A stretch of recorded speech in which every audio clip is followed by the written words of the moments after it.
Nicaragua, gente que no vende patria. Buenos días, bienvenidos y bienvenidas a Sin Fronteras. Hoy es miércoles 5 de julio de 2023. Dentro de 2 semanas el 44 aniversario. Con Carlos Hurtado Ordóñez y con Byron Baltoano Sandino cuando son las 6 de la mañana con 29 minutos. Sin Fronteras, la revista con William Griggs Vivado. En la primerísima 91.7 y 105.3 FM.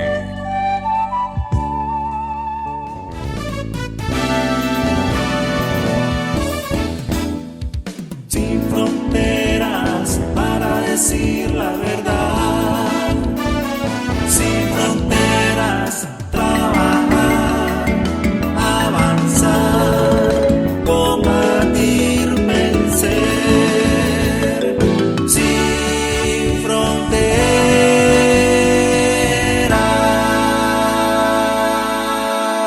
6 de la mañana con 34 minutos. Realmente lo masivo de Managua para el 19 va a ser el 18, la vigilia que le llamamos. Va a haber la romería, montones de gente. Porque el 19 no habrá de esos actos de antaño, no. Va a haber actos en la Plaza de la Revolución, pero no va a ser con tutti quanti, pues, sino va a ser con determinada cantidad de personas, transmitido en vivo por la televisión, y luego cada quien en sus comunidades, en sus cabeceras municipales, en los distritos, reunidos los sandinistas para celebrar y escuchar a Daniel. Esa es la idea hasta ahora, ¿verdad? Todo puede cambiar, pero en este momento así es. De manera que entonces ya la fiesta va a ser el 18. 18 para 19. Martes para miércoles. Por eso es que nosotros nos vamos toda la semana. Y tal vez los 15 días, ¿te imaginas? Sería bueno, ¿no? Ahí vamos a ver. La semana pasada, entre el jueves, sí, y el domingo, se realizó en Brasilia, la capital de Brasil, la reunión del Foro de Sao Paulo. Era la primera desde 2020 presencial, porque por la pandemia no hubo en 2020, 2021, 2022. Desde 2019 no había reunión presencial. Y además está uno de los fundadores del foro, que es Lula, está ahora de presidente. La idea fue de Fidel. Se la planteó a Lula que la organizara él, pero la idea es de Fidel. Y ese foro se constituyó en un encuentro de las fuerzas progresistas de América Latina, entre socialdemocracia, izquierda revolucionaria, izquierda progresista, o sea, la izquierda que cree todavía en las fórmulas del sistema. Pero se constituyó un encuentro sobre todo de intercambio de experiencias, de puntos de vista y de irse poniendo de acuerdo en grandes temas internacionales. Para nosotros, para el Frente Sandinista, fue de una enorme importancia el trabajo que hizo Jacinto Suárez. Jacinto se conocía a todo mundo. Y Jacinto tenía una cosa que yo siempre le admiré. Jacinto no permitía que nadie manoseara al Frente ni a Daniel, que nadie lo manoseara, que nadie nos ninguneara. Se ponía furioso.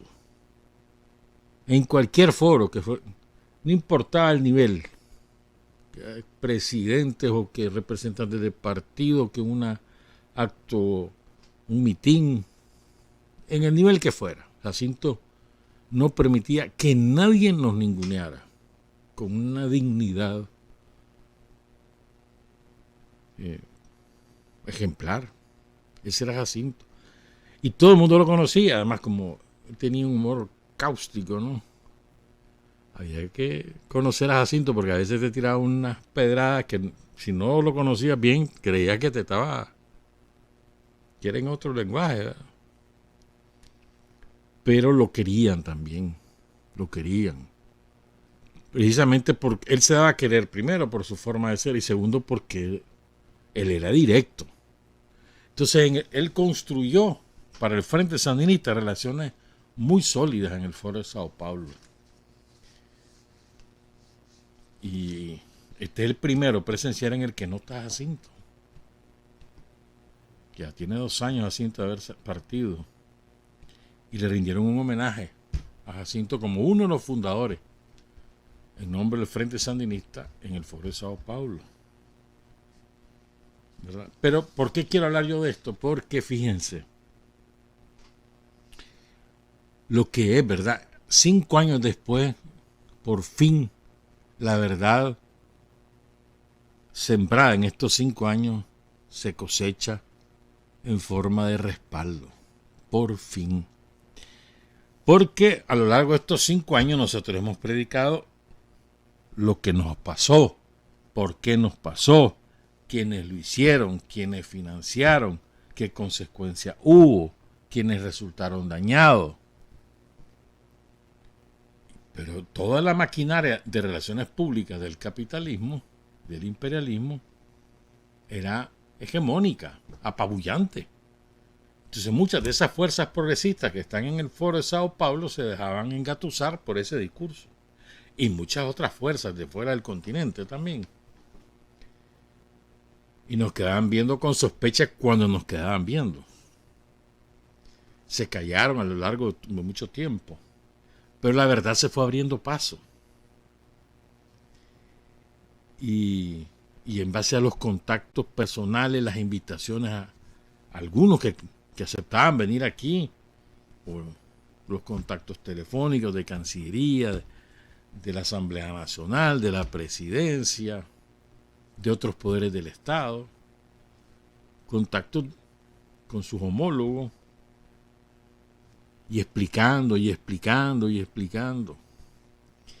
Y en la medida de que se fueron presentando fenómenos muy parecidos al de Nicaragua, no con la virulencia ni el carácter sangriento que aquí hubo, pero muy parecido en su conformación. Entonces en esa misma medida se fueron abriendo los ojos. El fenómeno de Bolsonaro apenas asumió Lula. Lo que le está pasando a Petro. Lo que le han hecho a la Cristina allí en Argentina. Lo que ha sufrido el mismo López Obrador en México, que tiene una embestida salvaje de la extrema derecha. En Honduras lo mismo. En Cuba les pasó con los cubanos, ¿se acuerdan? Venezuela ya no se diga, pues. Lo que pasó en Perú. Entonces, en la medida que esos eventos fueron aconteciendo, en esa misma medida la gente comenzó a entender, espérate, aquí había otra cosa en Nicaragua, entonces tienen razón los sandinistas. A ver, echémosle un ojo a esto. Llamarlo, a ver cómo es la cosa, cómo fue eso. Ya después de años, ¿verdad? Que andaban envenenados. Habían comprado el discurso del somocismo. Ya no, se acabó. Incluso hubo una campaña furiosa para que el foro nos condenara en este evento. Y decían que ya tenían convencido a Lula, que ya habían convencido a no sé quién, a no sé cuánto, a no sé qué. Nada de eso fue cierto. Además del trabajo que hizo la delegación de Nicaragua, donde estaba Brenda Rocha, estaba Alma Novia Baltodano, estaba Denis Moncada, estaba Wilfredo Navarro, y no me acuerdo quién más. Además del trabajo que ellos hicieron en las respectivas comisiones, está el trabajo previo de comunicación constante, explicando, difundiendo los hechos. Entonces todo lo que hicieron los españoles que nacieron en Nicaragua, o los gringos que nacieron en Nicaragua, pero que perdieron nacionalidad por traidores, se fueron, además les pagan, esas giras se las pagan. Allá anduvieron de Buenos Aires a Santiago, de Santiago a Bogotá, de Bogotá a Brasilia, de Brasilia a México. Y allá anduvieron, golpeando puertas, poniéndose como víctimas. Mirá lo que nos hizo el hombre ese malo. No sirvió de nada. Porque además los propios dirigentes de esas agrupaciones progresistas se comenzaron a preguntar, ¿y estos cómo hacen para andar aquí? ¿Quién les paga? Y mira dónde se hospedan, chocho, en buenos hoteles. ¿Quién paga eso? Entonces, ahí fueron cayendo y cayendo. Además, mira, ve, y además de esto, ¿a quién más le quitaron nacionalidad? Pero si estos son los grandes empresarios, y estos son de derecha y andan juntos. ¿Y cómo es eso? Entonces, la propia realidad tosuda, como nada es más tosudo que la propia realidad, se fue imponiendo. Y nosotros, sin mentir, simplemente diciendo lo que de verdad ocurrió. Aquí Estados Unidos hizo esto, más esto, más esto, contrató a fulano, contrató a Perencejo, armó, pagó, creó una narrativa falsa, la difundió toda esa maquinaria propagandística, y eso no se corresponde con los hechos. Los hechos son estos. Entonces, ¿por qué creo que esto es importante? Porque miren, el más poderoso instrumento que nosotros tenemos es la verdad. En relaciones internacionales es la verdad. Ajustarse a los hechos, difundir lo que hacemos, sin andar adornando nada de lo que hacemos. Los éxitos que tenemos, las limitaciones que tenemos, los retos pendientes, lo que hacemos, cómo vamos. Y eso se abre paso. Cuesta, tarda, pero es seguro. Y una vez que logras que la gente entienda, no hay manera que lo vuelvan a convencer de otra cosa.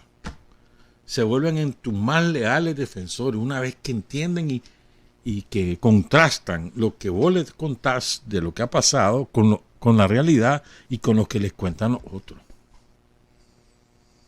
Y esta expresión debe tener también, o mejor dicho, esta política, la política de la verdad, como decía Pedro Bravo, la política de la verdad, la política de la revolución, esta política de la verdad tiene su expresión también en las redes sociales y en los medios electrónicos que dispone la revolución. Y a fuerza de repetir y demás, informar, dar a conocer lo que hacemos, cómo lo hacemos, quiénes lo hacen, quiénes resultan beneficiados, quiénes los protagonizan. A fuerza de irlo diciendo, ahí está el resultado.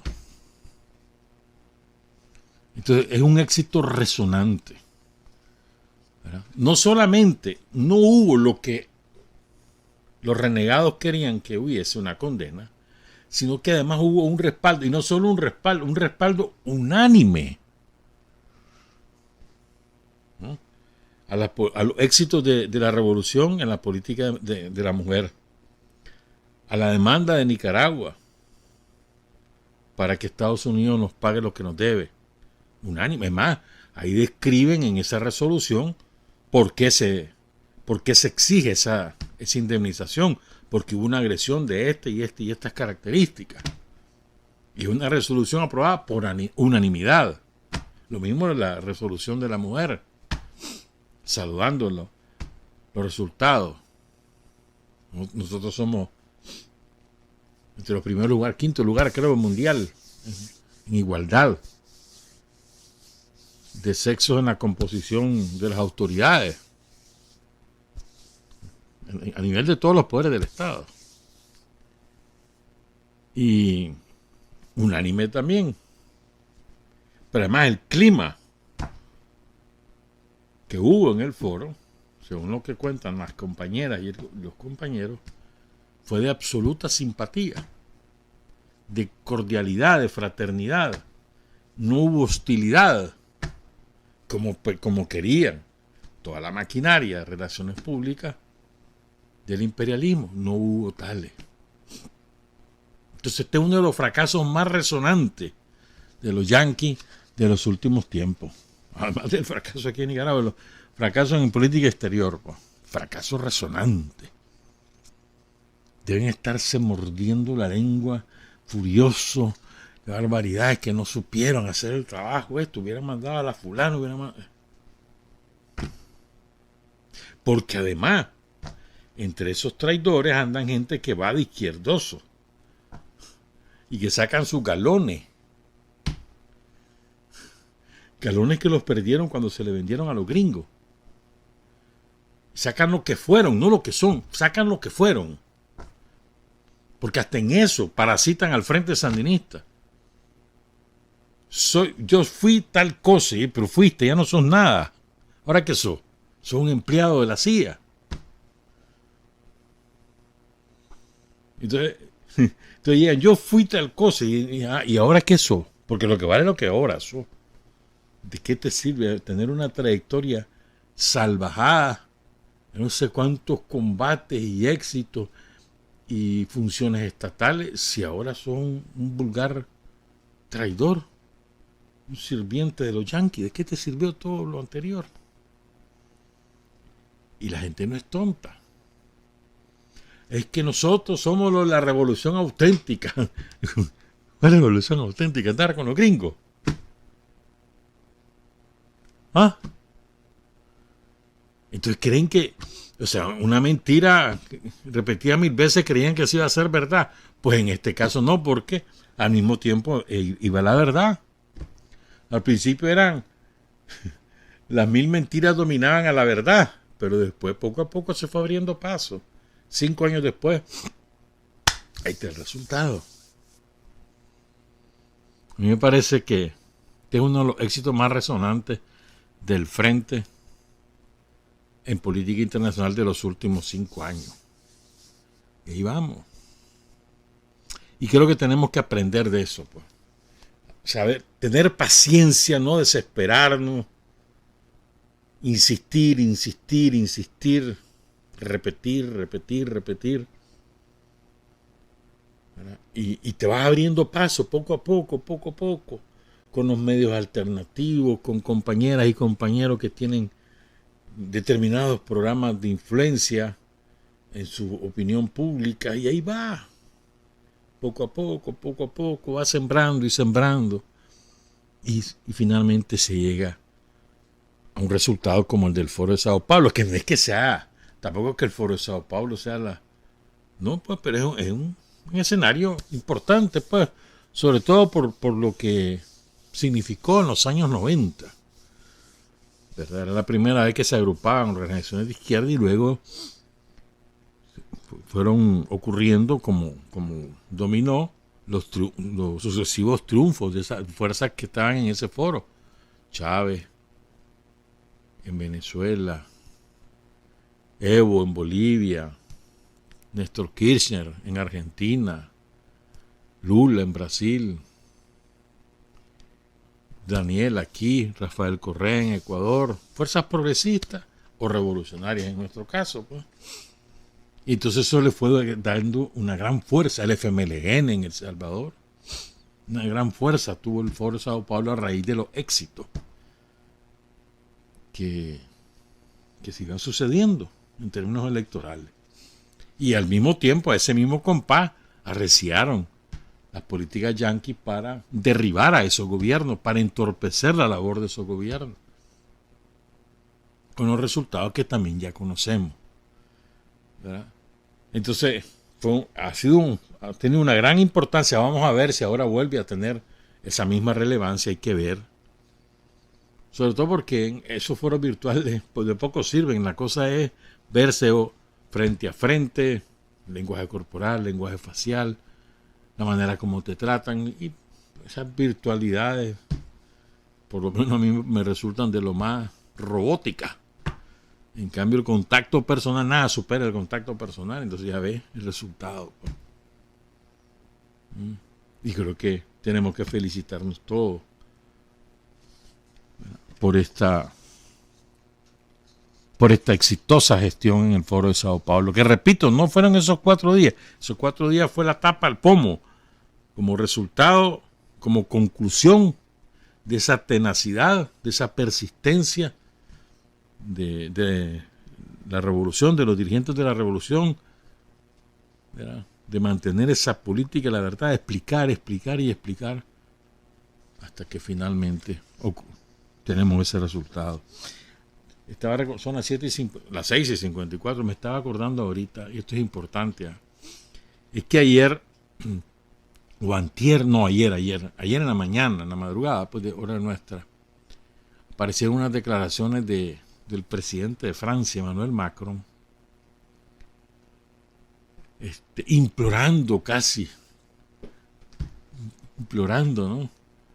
O sea, arrebatado, que hay que controlar a las redes sociales. Y fíjense bien, aquí lo hicieron, o sea, ustedes lo recuerdan.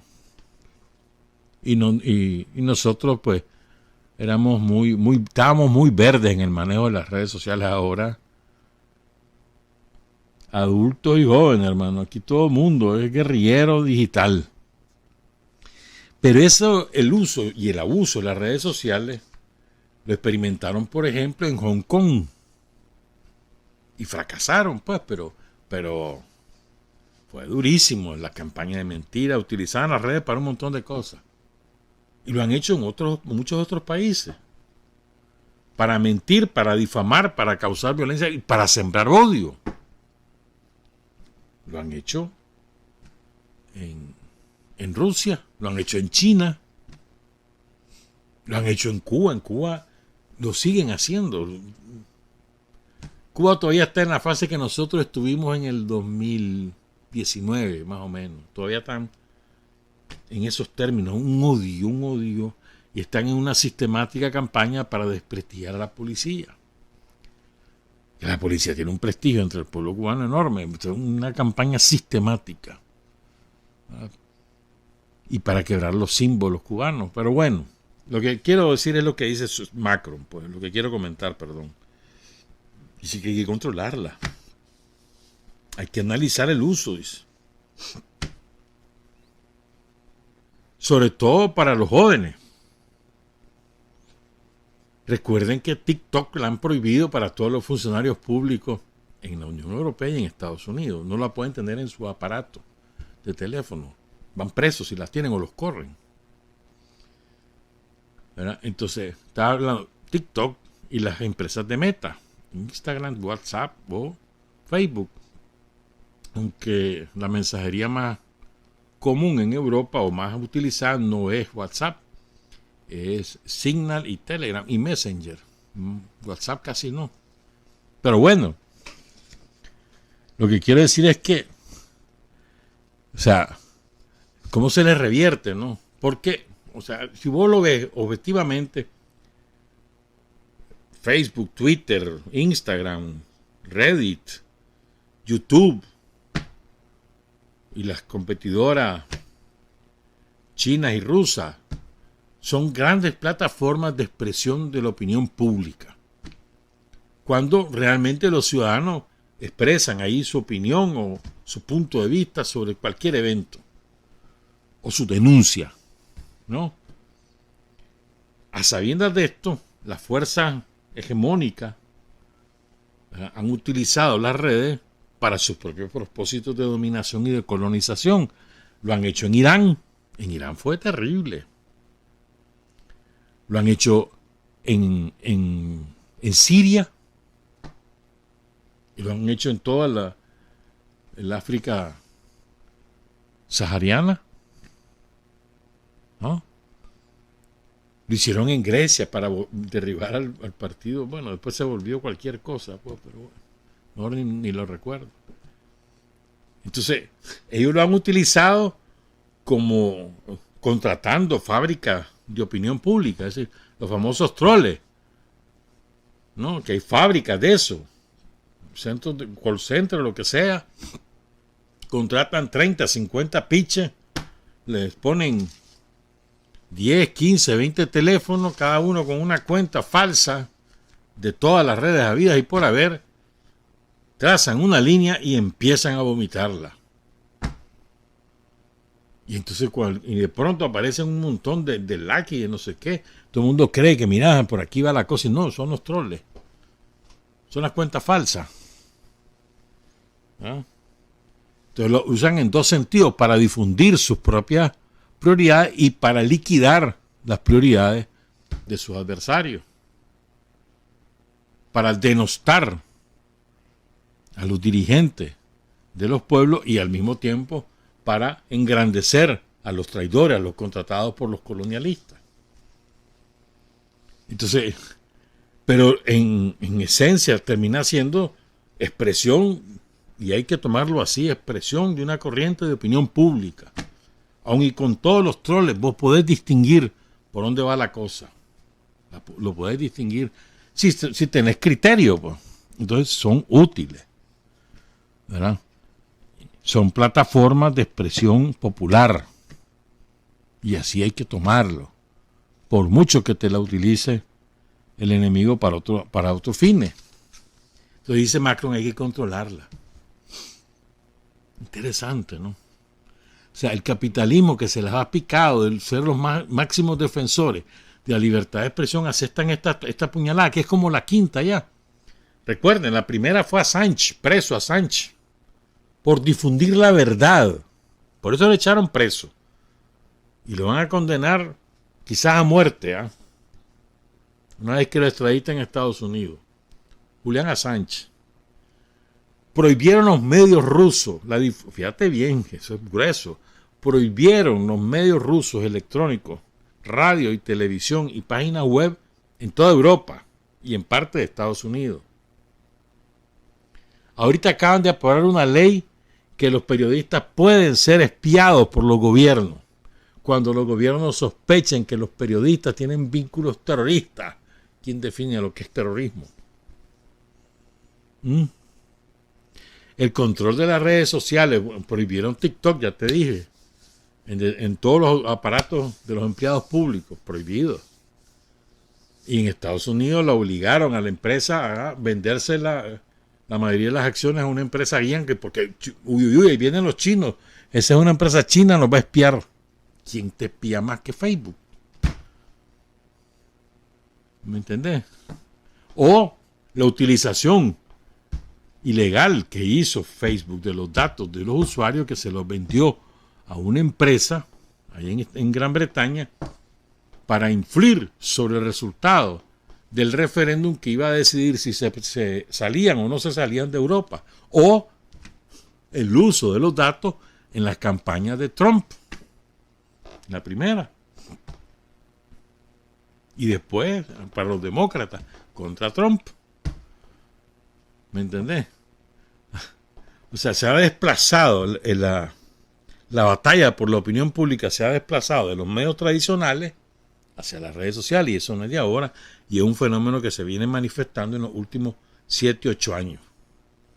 ¿Verdad? Más o menos ya se ha estabilizado, y ahora lo que hay es una mayor diversidad, van apareciendo nuevas redes sociales en donde son otro tipo de tribunas menos susceptibles de ser influenciadas por los troles, pero ahí están. Entonces es importante cómo se van quitando la careta, ¿no? Se van despojando de todo el discurso falso que nosotros siempre hemos sabido que es falso, ¿verdad? Y ya que ahora aparece descarnadamente. El principal enemigo de la libertad de expresión es el imperialismo. Miren, por ejemplo, eso que acaba de pasar en el Foro de Sao Paulo. Decime un medio de comunicación tradicional que lo haya publicado y lo haya destacado. Decime uno. Ninguno. En cambio, si Lula o el propio Foro hubiese sacado una resolución hostil a Nicaragua, hubiera sido bomba atómica en todos lados. O sea, se han despojado totalmente de las caretas y se muestran tal cual son. Entonces, a mí me da risa que todos los sicarios de los yanquis ahí anden predicando en Nicaragua, no hay libertad de expresión, nos persiguen a los periodistas. ¿Y, dónde está? ¿Y a quién le decís eso? ¿No son ellos los campeones de la persecución? Aquí nadie persigue a los periodistas. Perseguimos la mentira, eso sí. La falsedad, la falsificación, eso sí. El odio, eso sí. Y más cuando es un odio que siembran por encargo. Peor todavía. ¿Verdad? Entonces, en fin de cuentas, estamos encontrando cada vez más evidencia de lo que nosotros sabemos de hace muchos años, de la naturaleza represiva, antidemocrática del imperialismo. No reconocen elecciones cuando pierden, por ejemplo, Perú. Por ejemplo, cualquier país donde una fuerza que no les gusta gana las elecciones, no la reconocen por la vía de hecho, por la vía de derecho. Es así. Lo ha ocurrido en todas partes. Ya ves, por ejemplo, en el año 2014, el 98% de los habitantes de Crimea, la península de Crimea, en el Mar Negro, 98% votó por la adhesión a Rusia. Un referéndum. Ah, no, ¿qué es lo que te dice la propaganda yanqui? Se la anexó, se la robó Rusia. No, el pueblo de Crimea decidió eso. ¿Me entendés? ¿Por qué no lo reconocen? Porque lo perdieron. Y así en todo. Entonces, menos mal que pasan estas cosas para que todos nos vayamos, como te dijera yo, vayamos entrando, que nos caiga el 20, que despertemos. Y nosotros siempre utilizar la verdad, nosotros no mentir, la verdad. Lo que hacemos, cómo lo hacemos, para qué lo hacemos, quién manda, quién decide. Y persistir sistemáticamente, con creatividad también, ¿verdad? Y utilizar todas las plataformas, y la plática directa, las amistades que tenemos, y ahí se va a ir abriendo paso, la verdad. Vamos a hacer una pausa, regresamos, son las 7:06. Hay hombres que luchan un día y son buenos. Hay hombres que luchan un año y son mejores. Pero hay hombres que luchan toda la vida. Esos son los imprescindibles. Bueno, es que quiero referirme a algo que ocurrió un día como hoy. Hoy es 5, ¿no? En Jinotepe. Hace 5 años. ¿Verdad? Fíjense. El 5 de julio es el aniversario de la liberación de Jinotepe, del somocismo en el 79. Entonces, la Telle, que fue la jefa de los crímenes en Jinotepe, en Diriamba, en San Marcos, en el departamento de Carazo, ella fue la jefa de todas las atrocidades que ahí hubo. Y ya les hemos contado muchas veces de eso. Entonces la Telle estaba obsesionada que la policía iba a entrar el 5 de julio a liberar de tranque la ciudad y que entonces había que subir la parada para evitar que llegara la policía. Entonces había que desatar la violencia, había que desatar el terrorismo para desalentar que la policía llegara o que los sandinistas de la ciudad acuerparan a la policía y sacaran a los tranqueros. Entonces la Telle comenzó desde como una semana antes a mandar un y otra vez mensajes y órdenes a todos los tranqueros. Llegó incluso varias veces a coscorronear porque no le estaban haciendo caso. Entonces el 5 de julio, ¿verdad? Muy de madrugada, salen aquellos, esos sí eran marihuaneros, ¿verdad? marihuanado, cocainado, drogado, borracho, gente de los más bajos instintos. Y se fueron a la única institución pública que no habían destruido durante los tranques, el Instituto Ernest Talman. Y que es un instituto tecnológico, ¿no? Pero lo hicieron paste. Porque ahí había, bueno, ya hay de nuevo, ¿no? Clases de todo, pues, para mecánica, para electricidad, para computación. Se robaron todas las computadoras, quemaron o destruyeron todos los vehículos, incluyendo los modelos que utilizaban los chavalos para aprender mecánica. ¿No? Se robaron todas las herramientas que ya habían para torno, para esto, para lo otro. Y después todo el mobiliario destruido, chanchada. Hicieron después, se fueron a la comisaría de la mujer, ya la habían quemado, la volvieron a quemar, o sea, quemaron los escombros, se fueron a la sede del frente y quemaron los escombros. Con rabia, o sea, rabia terrorista, pues. Pero además, allí en el INATEC, en el tecnológico Ernest Talman, estaban los cheques de pago, porque los 5 se pagan, de todos los empleados de INATEC. Se robaron toditos los cheques. Algo absurdo, solo por hacerle daño a los trabajadores. Porque no lo podían cambiar. Pero bueno, se robaron todos los cheques. Ese día fue que asesinaron a Roberto Castillo y secuestraron al oficial de la policía Yadira, que le hicieron las barbaridades inimaginables. La secuestraron ahí por Gertilandia y se la llevaron al San José. O sea, terrorismo en todas sus dimensiones, ordenado por la Telle. Entonces ya cuando viene la liberación de los tranques, ya cuando entra la policía y las policías voluntarias, en la casa de otra delincuente que se la daba de gran señora, la Dulce Porra, o sea, se la daba de gran señora. Escupía en rueda ahí con los ricachones. Se pavoneaba. Delincuente. Ahí en su casa encontraron todos los cheques. Encontraron enterrados los walkie-talkies, que eran, no crea que eran los walkie-talkies de aquellos viejos que usábamos, no, los modernizados.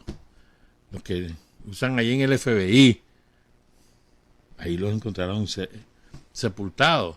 Y encontraron los sellos de todas las instituciones que habían saqueado, incluyendo también documentos personales. Por ejemplo, ahí tenemos la licencia para portar armas de 2 terroristas. El pobre diablo es el entenado de Oscar Arias, Sancán, pobre hombre, bravo. En el ejército nadie lo quería, pues por algo era. Entonces el pobre diablo, ahí está su licencia, ahí la encontraron, y ahí está el otro terrorista. Entonces, vean lo que es, robar hasta los cheques, ganas de hacer daño, el odio. Y a propósito de los héroes de la paz, hoy vamos a contar cosas de Masaya y de Tihuantepe, pero a propósito porque el 3 de julio fue el 5º aniversario de la caída de Miguel Ángel Ramos Rivera. La caída de este compañero fue muy dolorosa para el sandinismo en Estelí, porque era muy querido, por muchas razones. Primero porque era divertido, era un cantante, animaba a todo el mundo, cantaba de todo, no solo canciones revolucionarias, rancheras, boleros, lo que quisiera.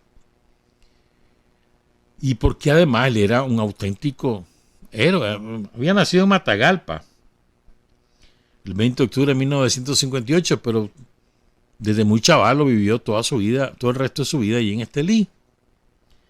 Hijo de Miguel Gregorio Ramos Acuña y de María Luisa Rivera, que ya falleció. El caso es que vos sabías que Miguel Ramos, vos sabías que tenía 9 balazos en su cuerpo de la insurrección final de Estelí. Vos lo sabías. Porque él estuvo en las 3 insurrecciones, se metió al frente del 77. en la Facundo Picado. Y participó en las 3. Y lo hieren y bajo los balazos lo lograron sacar a Franklin. Porque un francotirador le metió 9 balazos, hermano. Se lo llevaron ahí por el Estanzuela, las fincas de los colaboradores, y se pudo restablecer. Pero fue una cosa, o sea, qué clase de resistencia, ¿no? Aguantar 9 balazos. Fundador del Ejército Popular Sandinista. Después lo incorporan a las tropas guardafronteras bajo el mando del histórico, el capitán Reinerio Tijerino. Allí, estando en la guardafrontera, es que lo ascienden a teniente. Era el jefe político de la guardafrontera de la Segovia, pues. Y muy destacado en los combates. Hombre de toda la confianza de Reinaldo Tijerino. Por eso mismo recibió la militancia del frente, la medalla del cumplimiento del deber, la Hilario Sánchez, de mucho prestigio en el ejército, la medalla al valor, la máxima, en oro, de Camilo Ortega, la que desprestigió Humberto Ortega cuando se la regaló al agregado militar de la Embajada de Estados Unidos. A mí no se me olvide eso. La 5º aniversario del ejército, la 10º aniversario de la revolución. O sea, él es un hombre muy destacado. Y cae en la Trinidad. Cuando bajan los compañeros desde la ciudad de Estelí, acompañando a la Policía Nacional para sacar a los tranqueros que tenían su principal cuartel en la iglesia de la Trinidad, acuerpados por el cura de la Trinidad. Y ahí caen en esos combates Miguel Ángel Ramos Rivera, Franklin. Saludamos a sus hijas, Melba María, Ángela Sofía Ramos López, a su hijo Eddie Miguel Ramos, a su papá que le sobrevive, Miguel Gregorio Ramos Acuña, a sus hermanos María Magdalena, Félix Pedro, Teodosia, Martín, Néstor, Francisca Ramos Rivera, a su nieto, a su sobrino. Era muy querido Franklin. Y a la comunidad sandinista de la ciudad de Estelí. Son las 7:22. ¿Sabes qué? Ayer me lo recordó el ingeniero Darce, perdón. El 4 de julio es el aniversario de Noel Huilo Corvilera. Aquí contamos la historia porque precisamente el ingeniero Darce nos la suministró. Cayó en Puertas Azules. Solito, mano, enfrentándose a los guardias. Ahí lo agarraron vivo y hicieron papilla ahí en Miraflores, en Puertas Azules. Y como conocemos a Diana, su viuda, a su hijo Noel Huilo Rugama, creo que la unidad de victoria electoral del INBUR, creo que lleva el nombre de Noel. Por lo menos lo que yo recuerdo que así era, pues. Bueno. Pero ahora yo quiero que hablemos, hay cosas que no hemos contado, o sea, que son poco difundidas. El próximo 8 de julio se cumple el aniversario de la caída, del asesinato, porque él fue asesinado, de Walter Mendoza. De Walter, de Israel. Y de Silvio. Y Walter estuvo vinculado. El viernes vamos a hablar un poco más de Walter, pero Walter Mendoza, Celso Walter Mendoza Martínez, que quedó de responsable del frente interno en Managua, una vez que el grueso del frente se retira a Masaya, él queda de jefe del frente en el departamento de Managua. Entonces, Walter, un año antes, en el 78, abril-mayo del 78, él se hace cargo de una célula que se había organizado en la zona de Ticuantepe y la convierte en una estructura guerrillera, clandestina y guerrillera. Uno de los principales compañeros que ahí estaba Henry Gutiérrez, Octavio Loaiziga, Sergio Gutiérrez, Ervin Silva, entre otros compañeros. Entonces, ese es el núcleo fundacional, que luego, en la ofensiva final, se suman a la unidad de combate que baja de la ciudad de Masaya con dos propósitos, con el propósito de instalar un retén en la carretera, en el 14, en el puente más bien, para evitar que la Guardia suministre refuerzo a las tropas que están en Masaya, y el segundo objetivo era liberar la ciudad de Ticuantepe, ¿verdad? Entonces, en aquellos tiempos eso era un camino. Ahí no era adoquinado ni nada que se parecía, eso era un camino. Además era ir a la Concha, me acuerdo que eso era un sacrificio. Pero bueno, entonces la fuerza que, digamos, el núcleo original, fundacional del frente ahí en la zona rural de Ticuantepe fue entrenado, dirigido por Walter Mendoza. Entonces, el 6 de junio de 1979 es el inicio de la ofensiva final en Masaya, que la habían planificado desde antes, pues. Vamos a contar entonces qué fue lo que pasó en Ticuantepe, que fue un revés dolorosísimo.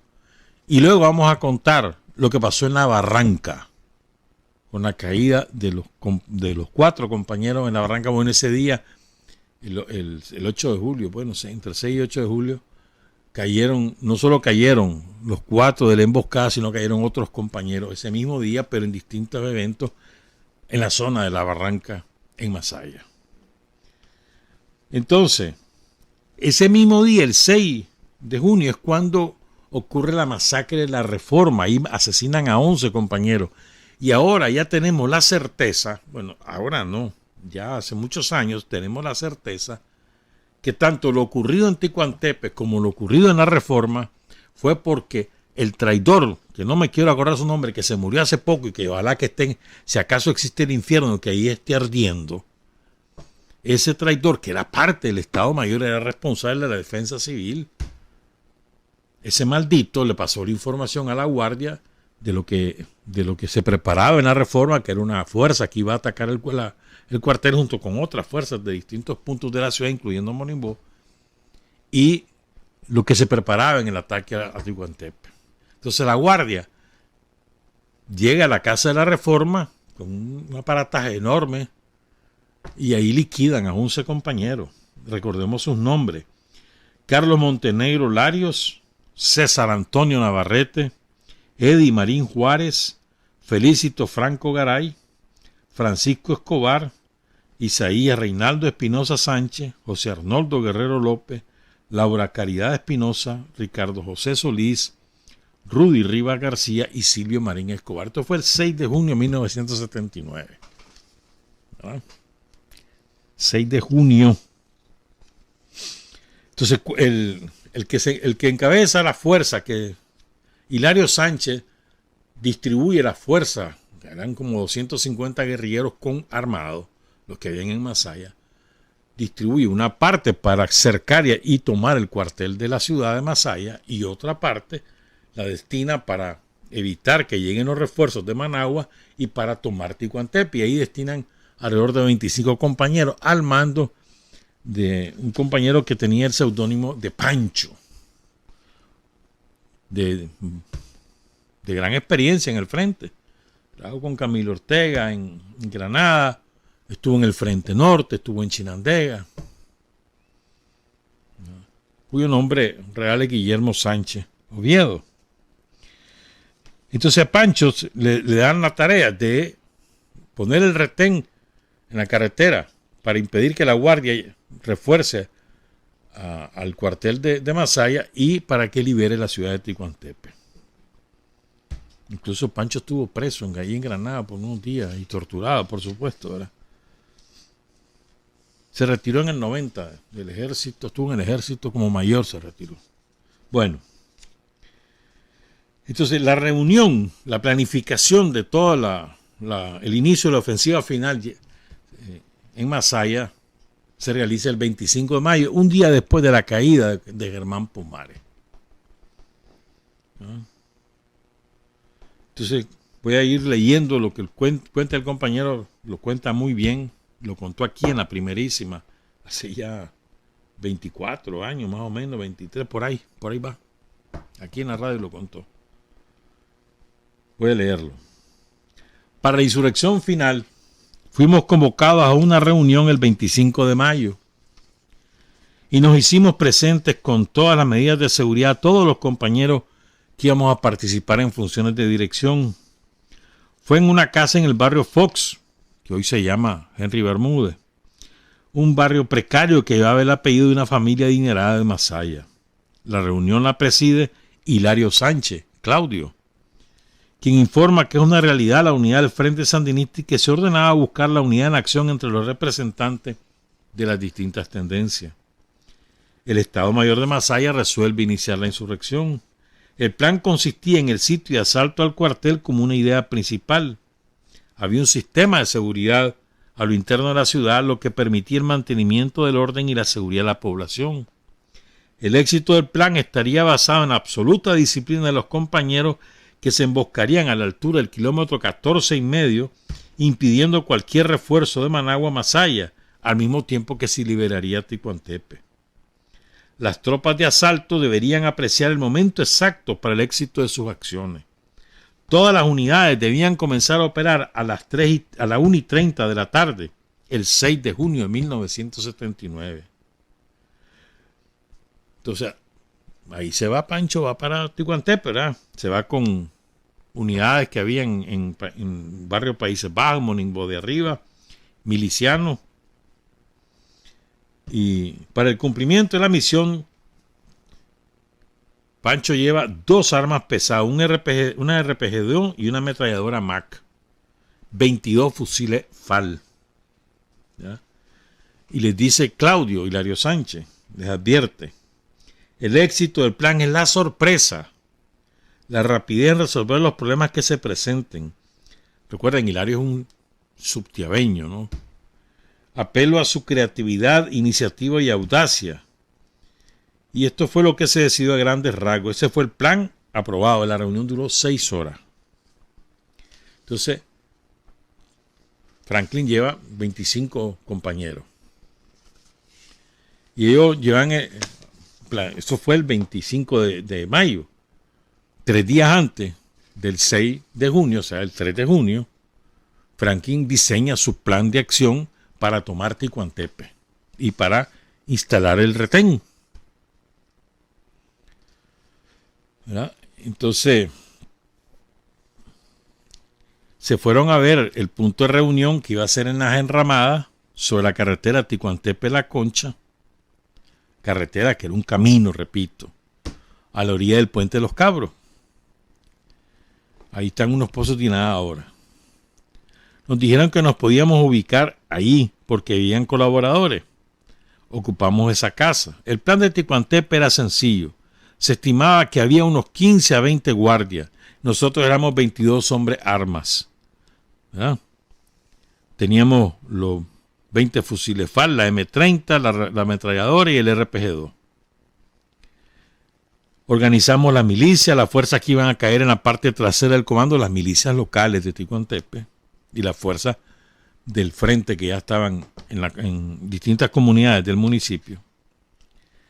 Y la fuerza principal iba a ir al ataque en la parte delantera del cuartel. Algunos compañeros les habíamos anticipado para que se fueran a meter a la iglesia, a la casa cural. Íbamos a tomarnos el campanario y a colocar 2 compañeros como francotiradores. Los días 4 y 5 se logra el traslado de todos los recursos humanos y materiales hasta las enramadas. El 5 de junio en la tarde se preparan las fuerzas que van a participar en la entrega de armamento, la limpieza y conocer el armamento. A las 4 de la tarde del 5 de junio se trasladan las unidades de las milicias del poblado de Ticuantepe que iban a apoyar el plan. En todo ese movimiento los compañeros llegan a Ticuantepe en la tarde del día 4. Se embuzonan Y lamentablemente una vecina en donde se quedan los muchachos era dueña de un estanco y tenía rencillas con una familia de otro lado. Entonces ponen una denuncia ante la guardia que ahí hay gente extraña. La guardia cae en esa casa en la madrugada del 5, mata a un compañero y hiere a otro que logra huir. El 6 de junio a las 1 de la tarde ya estábamos listos en la calle. Teníamos el compromiso de empujar la carreta hasta donde fuese posible. Pero la guardia ya había sido advertida y nosotros no lo sabíamos. No nos dimos cuenta y ya no había factor sorpresa. Nos tomamos varios vehículos en la carretera, nos distribuimos la fuerza en cada vehículo. En la avanzada todo vamos bien. Cuando estamos entrando a la calle principal, donde estaba ubicado el comando de la guardia, nos reciben con una lluvia de balas. Había como 200 guardias. Habían salido del comando, nos estaban esperando. Empecé el combate. ¿Y cuál fue el susto nuestro? Que la gente que iba para el Instituto Agrario, que la comandaba Bosco Miranda, Julián, hermano de Faustino, lo sorprende antes de llegar al Instituto Alián y hieren a Bosco. Le pegan un tiro en el estómago. Estamos peleando contra la guardia cuando me llega la noticia de esta baja de Bosco. Me la comunica el chino, Julio Machado, quien era uno de los miembros del grupo que íbamos a asaltar Ticuantepe. Estoy en ese dilema cuando en eso vemos que viene la aviación y se nos vuelve en un infierno Ticuantepe. A las 3 de la tarde nosotros estamos peleando contra aproximadamente 100 y pico de guardias. Nunca mis ojos habían visto tantas fuerzas y medio.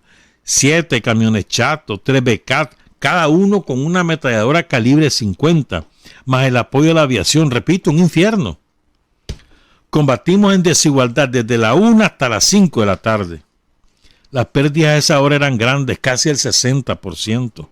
Pero habíamos cumplido, la guardia se había empantanado. Retuvimos los refuerzos que iban a Masaya. A esa hora en la esquina de enfrente ya hay más de 4 muertos. Yo organizo la retirada y digo a los pocos que logramos sobrevivir a la periferia de la ciudad,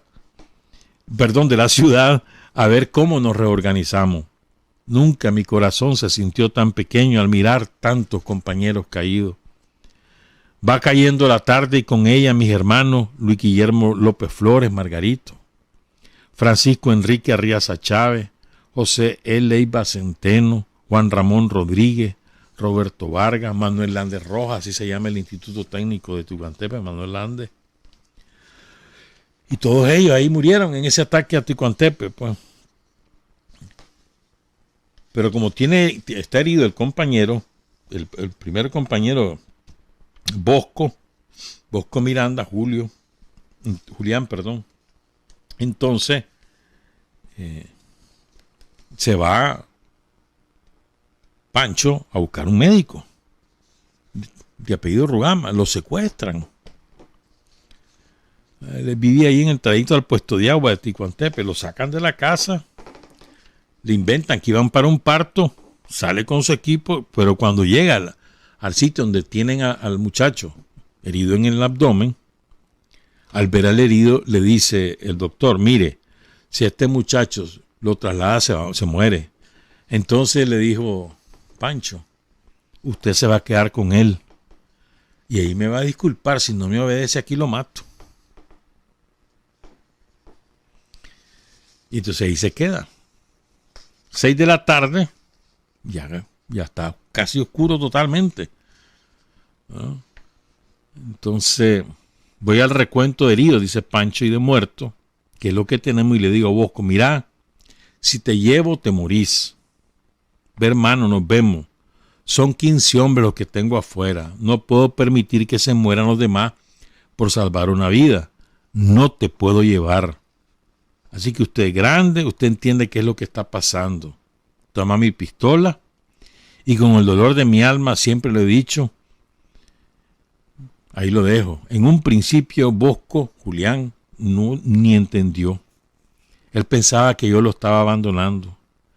Pero tiempo después se dio cuenta de que realmente fue una decisión correcta. O él o todos los compañeros. Entonces le digo, te abandono, hermano, te dejo, pero en cuanto pueda volver, yo vengo por vos. Y así lo hicimos. Días después lo mandamos a traer y de paso recuperamos el RPG-2 que habíamos dejado embuzonado. Él se restableció completamente.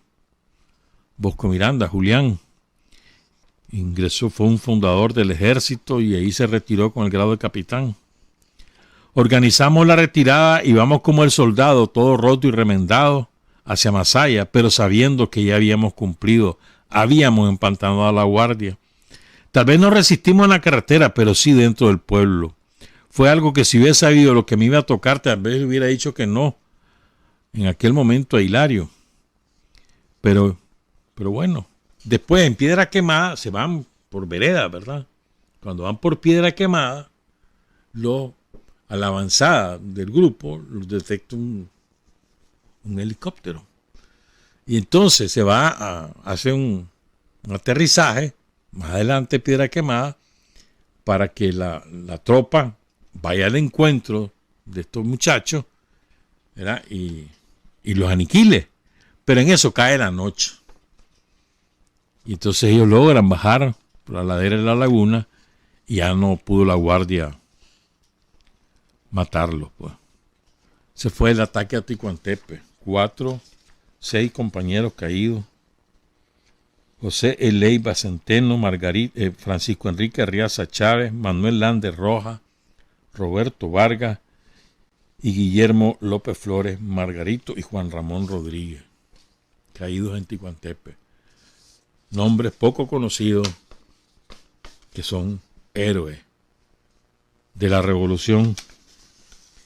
Y ahora quiero contar lo de la Barranca, porque mañana es su aniversario. El aniversario de Paul González, a quien tuve el honor de conocer. Paul era apasionado, vibrante, buen orador, magnífico actor de teatro popular. Fue uno de los expulsados por la rectoría del UNAM en el 76, no me acuerdo, 76 o 77. Entonces hicimos una caminata desde León hasta Jinotepe para reclamar que lo reingresaran como estudiante.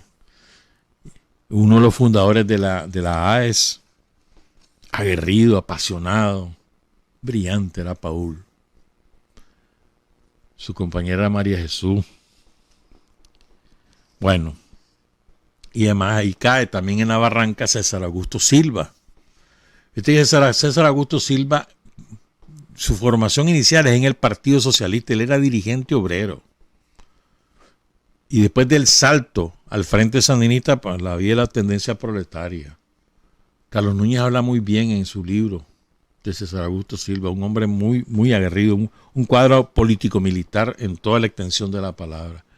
Ahí cae también en la Barranca. Vamos entonces a contar qué fue lo que pasó en la Barranca, porque creo que también es poco conocido, ¿verdad? Y ahí también cayó Danilo Aguirre, Aragón, no en emboscada, pero sí en ese mismo día. Se cae herido y muere un par de días después en el hospital. Un roquetazo. Bueno, el caso es que el 6 de julio de 1979 caen 4 compañeros ahí en la Barranca, en una emboscada. Paul González Gutiérrez, César Augusto Silva, Miriam Tinoco Pastrana, una chinandegana, seudónimos Delia, que era la compañera de Pancho, era la compañera de él. Y cae también Francisco José Paniagua Sánchez. Ese mismo día, allí, entre los que llegan del repliegue, ahí en Nindirí, cerca de la Barranca, cae Ariel Darce. Ariel Armando Darce Rivera, conocido como Trapito, y de seudónimo Mateo. ¿Verdad? Y también en la mañana había caído Sherman, Luis Antonio Romero Orozco, y también Santos Sobalbarro Blandón, Abelardo. Este también cae herido el 8 y murió el 11 de julio en el hospital. Santos Sobalbarro, padre de Daniel Blandón. Y el nombre del sindicato de la UNAM Managua es el de Santo Sobalbarro, porque fue dirigente sindical en la UNAM Managua, en el recinto Rubén Darío. Entonces el caso es que lo que cuenta el compañero Pancho es que con la llegada de los compañeros de Managua, que llegan combatientes aguerridos, experimentados, con buenas armas, muchos de ellos, pocas municiones, pero buenas armas, habían recibido un lote de munición en la noche que salió el repliegue. Entonces todo eso llega a reforzar a las fuerzas combatientes de Masaya y pone en una situación ventajosa al frente para lograr tomar el cuartel de la Guardia. Por eso es que la Guardia abandona el cuartel y se van al Coyotepe. Que el Coyotepe, ustedes saben, es una elevación y ahí es imposible tomarse eso por tierra porque es muy corta, es muy pequeña. Pues entonces no es que sea muy alto, pero el ancho es escaso. Entonces no hay manera de tomarse el Coyotepe por la infantería, a menos que tenga artillería o aviación. No hay manera ahí. Y en cambio la Guardia tenía una posición privilegiada para bombardear Masaya, roquetear. En una de esas fue que se volaron toda una manzana, que mataron como a 20 personas. Ya hemos contado eso aquí en el programa. ¿Verdad? Entonces, esta es la situación, que hay la barranca, y esto es importante también contar cómo era la barranca, que queda frente al Coyotepe. Ya ahora ahí está una iglesia, creo. Ahí por el Tip Top. ¿Verdad?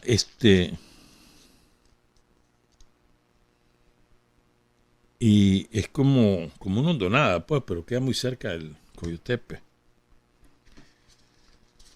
Entonces ahí se peleaba por rato en la barranca, porque tenían enfrente el Coyotepe, pues. Pero bueno, la mayoría de los que ahí cayeron son de Managua. Entonces cuenta Pancho, ¿verdad? Ahí estaba Sariagallo, que estaba de jefe el 14 de la Rufo Marín. Y a Pancho le toca irse a la carretera a Tipitapa, o sea, por lo alto, que en ese tiempo tampoco estaba pavimentada. A Rolando Orozco, al Manchado, lo mandan a Carazo, y a Salvador Bravo se va para Granada. Entonces, ¿qué fue lo que ocurrió?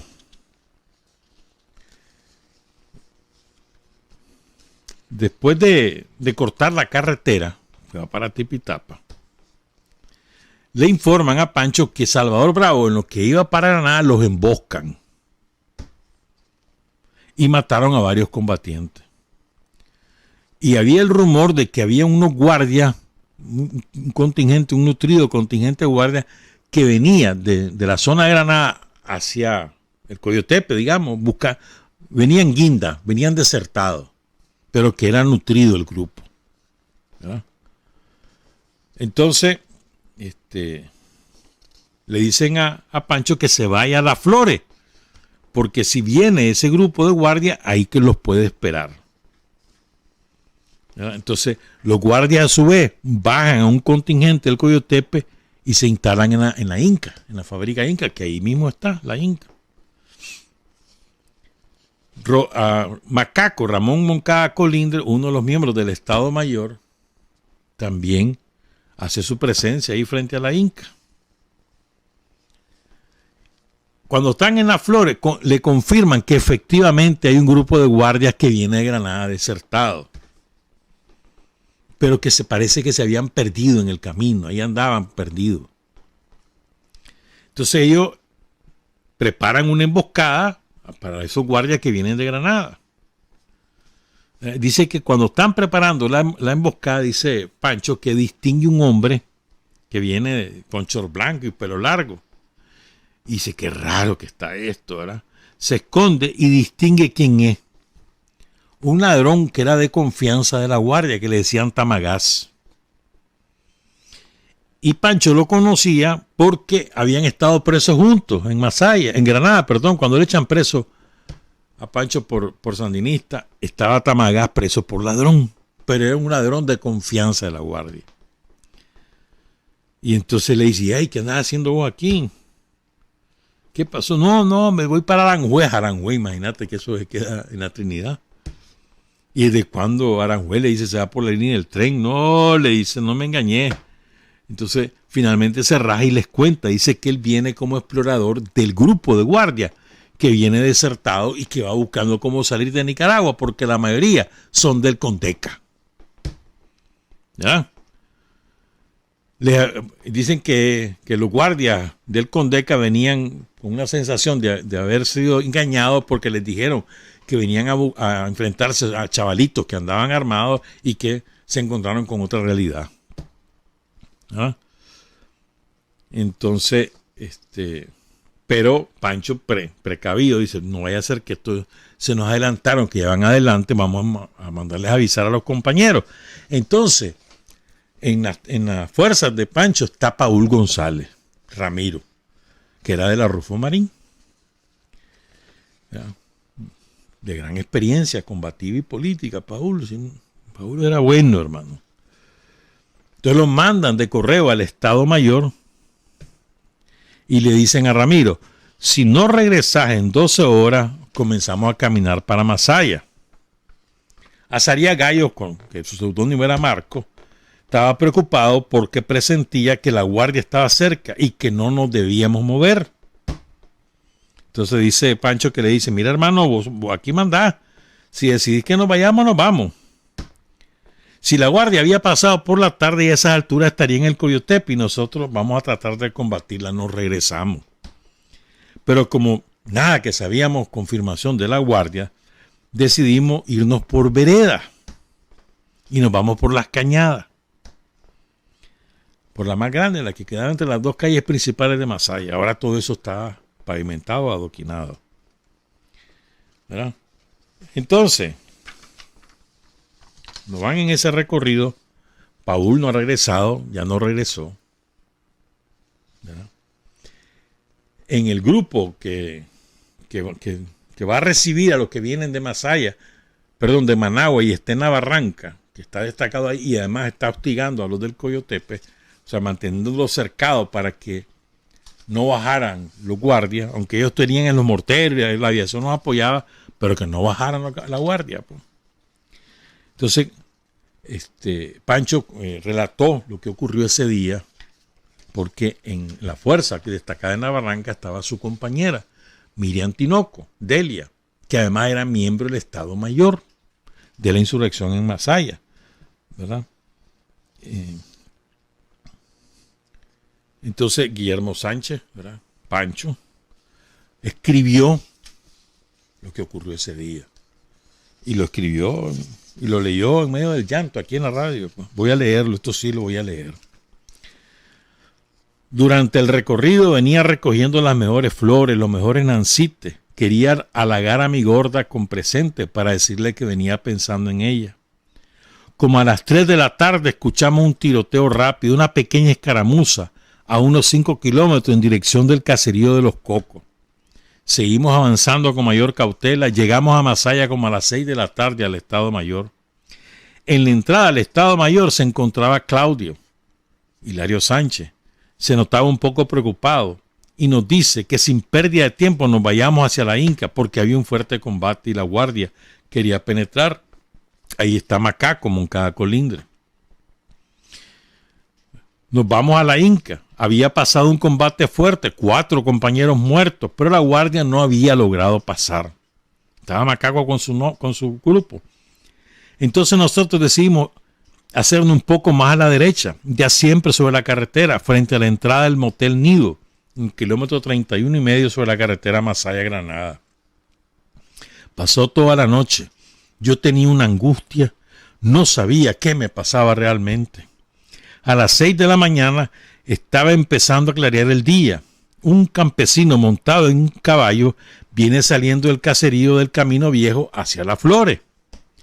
Se acerca un poco nervioso y me dice, compita, allá adelante, como una media legua, 5 kilómetros, 3 kilómetros, se encuentran varios compitas caídos. Creo que son algunos compañeros. Sentí un cachimbazo en el corazón. Sin decir media palabra me cruzo la carretera. Cuando Pedro Agapito Mercado se acerca un poco nervioso, cuando Pedro Agapito Mercado mira que voy cruzando la carretera y voy hacia el camino de tierra, me pregunta a dónde voy, que qué pasa. Yo recuerdo que solo le dije, la Delia, Miriam Tinoco, está muerta. No sé, pero estaba seguro, mi corazón no me engañaba. Sin mediar consecuencia avanzamos a toda prisa. Cuando estábamos llegando a una media curva, el primer cadáver era el de Francisco Paniagua, un compañero de las Flores. Más adelante, mi hermano Ramiro, Paul González, con su inconfundible pañoleta rojinegra en el cuello, estaba arrimado a un paredón. Un poco más adelante, el cuerpo de un compañero bien recio. Después supe que era César Augusto Silva, que había llegado a Masaya en el repliegue. Y veo un poco más allá a mi gorda. En medio de un maizal, con su lindo rostro mirando hacia el cielo, como implorando justicia. No sé cómo explicar. Yo quiero creer que estoy dormido, pero no, hermano, desgraciadamente es verdad. Estoy despierto. Que me disculpen los otros compañeros, pero por un momento me olvidé de ello. Solo veo a mi gorda, mi yunta, mi fuerza, la mujer más encachimbada, la que cumplía años el mismo 7 de mayo, igual que yo. No podía ser. Estaba equivocada la película. Si el chaval de la película nunca muere. Los buenos en las películas nunca mueren. Por favor, que alguien me diga que esto es mentira. Poco a poco va llegando el resto de los compañeros. No sé cuánto tiempo ha pasado.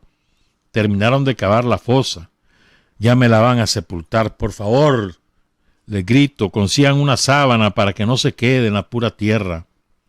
El día más largo de mi vida, donde la realidad se me confundía con una pesadilla, de esas que hacen daño y crean trauma. Titiritaba mi corazón de frío. Era el inicio, sin nevada, de algo que congelaría el tiempo, el amor y nuestro recuerdo. Tenía aquella camisa oscura, la que representaría el luto del firmamento por su caída.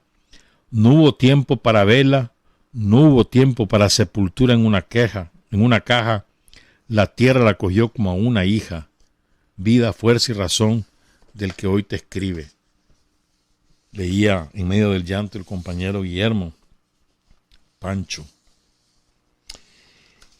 Y después ya comenzaron a indagar y supieron que había sido una emboscada, porque eso fue el 6. Amanecer 7 que se da cuenta Pancho que ya cayó Miriam, cayeron los otros compañeros. Entonces al día siguiente, el 8 de julio, ellos emboscan a unos guardias. Y eran los mismos guardias que habían matado a los muchachos. Entonces allí se fue una emboscada de las más importantes que hizo el frente en Masaya después del repliegue. Ahí matan como a 35 guardias. En serio, fue brutal la emboscada. Y logran capturar a varios. Ahí iban con Deca y guardias somocistas. ¿Ya? Entonces, entre los que logran capturar son los que cuentan qué fue lo que pasó. ¿No? Dicen que ellos iban desertando, que mandan la exploración, se dan cuenta que están cerca de Masaya, que la guardia está en el Coyotepe, pero ellos no querían tener contacto con la guardia porque lo que querían era irse para su país. Iban buscando cómo salir. Cada uno llevaba en su uniforme la bandera del país al que pertenecían y abajo decía Condeca. La mayoría eran hondureños y salvadoreños. Solo el jefe del contingente era un capitán guatemalteco. Nosotros los emboscamos, eran más o menos 27 extranjeros y algunos guardias nacionales.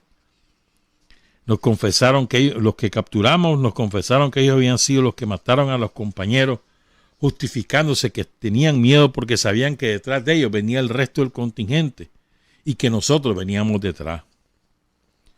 Después nos regresamos al sector de la Única. Ahí en la barranca, en el sector de la barranca, también muere el compañero Horacio Martín, seudónimo conocido como Chan también por su papa Horacio Vega. Yo lo miro que él es herido en el repliegue. Ahí mueren varios managuas ese mismo día, 8 de julio, entre ellos Danilo Aguirre Aragón. Danilo no es que cayó herido, el que cayó herido fue Sobalbarro. Danilo no, ahí mismo cae producto de un roquetazo. Managua traía mortero y morteriaba y trataban de tomarse el Coyotepe, pero nunca se pudo. En ese mismo punto cayó Alejandro Sánchez, el Diablo, un compañero que yo había conocido en Granada. Cuando me mandan a esperar a los del repliegue, él se queda arriba en la barranca, mientras nosotros vamos por el filo de la laguna, y él ahí se inmola porque retiene a la guardia mientras nosotros avanzamos. El 10 de julio cae víctima de un roque lanzado desde el Coyotepe Guillermo Bolaños Carrión, otro compañero que había llegado con la fuerza de Managua en el repliegue. Y oigan qué triste esto, lo quiero contar. Ya vamos a terminar, ya nos vamos. Pasó toda la guerra, cuenta Pancho, y la familia vino al día a Masaya.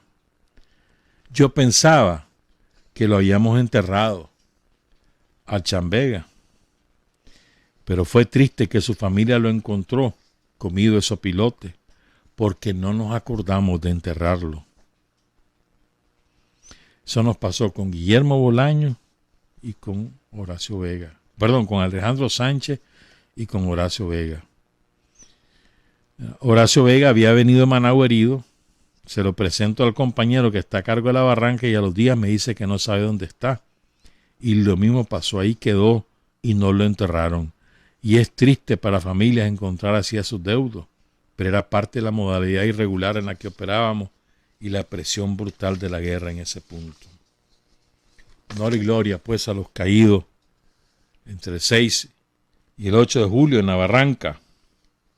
Paul González Gutiérrez, César Augusto Silva, Moisés, Miriam Tinoco Pastrana, Delia, Francisco José Paniagua Sánchez, Ariel Armando Darce Rivera Mateo, que venía en el repliegue. Saludos a sus dos hermanos, al general René Darce, general retirado, y al ingeniero César Darce. Santos Abelardo Sobalbarro Blandón, él fue el herido por los Rockets el 8 y muere en el hospital de Masaya el 11 de julio, y el compañero Luis Antonio Romero Orozco Sherman. Honor y gloria. Trabajar, avanzar, combatir, vencer, patria y libertad. Revolución es sentido del momento histórico. Es cambiar todo lo que debe ser cambiado. Es igualdad y libertad plenas. Es ser tratado y tratar a los demás como seres humanos.